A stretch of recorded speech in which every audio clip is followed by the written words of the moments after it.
acara penuh bersejarah untuk dinobatkan pemenang lantai cilik musim kedua. Harakian yang telah tersurat di tangan hamba adalah keputusan yang adil lagi muktamad diputuskan oleh juri bijaksana lantai cilik pada malam ini. Maka dengan ini diumumkan pemenang tempat ketiga jatuh kepada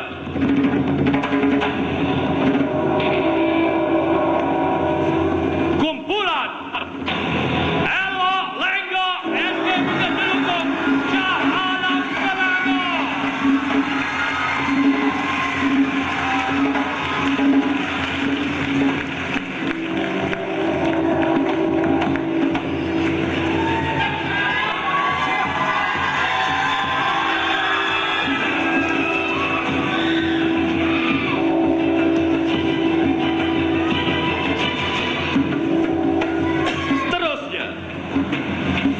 Tempat yang kedua,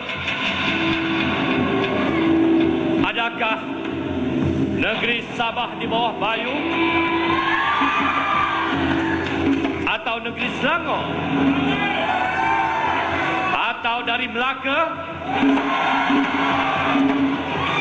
maupun daripada Johor? Tempat ketiga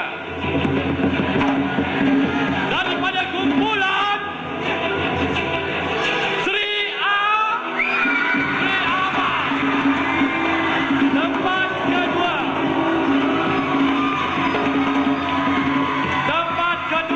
pada kumpulan Sri Amar, SK Sri Amar, Johor Bahru, Johor.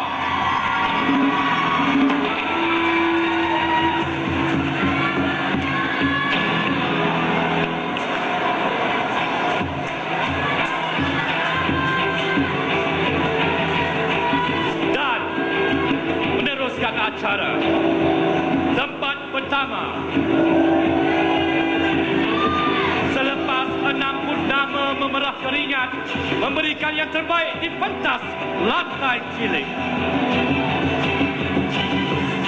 Nun jauh di sana, kita tampilkan Johan lantai cilik musim kedua, kumpulan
Tunas Tari Warisan. Tahniah diucapkan kepada kumpulan-kumpulan yang tidak berjaya. Jangan risau, sagu hati menerima wang tunai sebanyak RM5,000 akan menerima sagu hati. Silakan 4 kumpulan untuk menerima sagu hati. Terima kasih kepada tetamu penghormat kita kerana telah memberikan hadiah kepada pemenang kita pada malam ini. Jadi sekali lagi kami ucapkan ribuan terima kasih kepada RTM dan JKKN kerana memberi peluang kepada anak-anak cilik kita menari. Berikan tepukan untuk semua.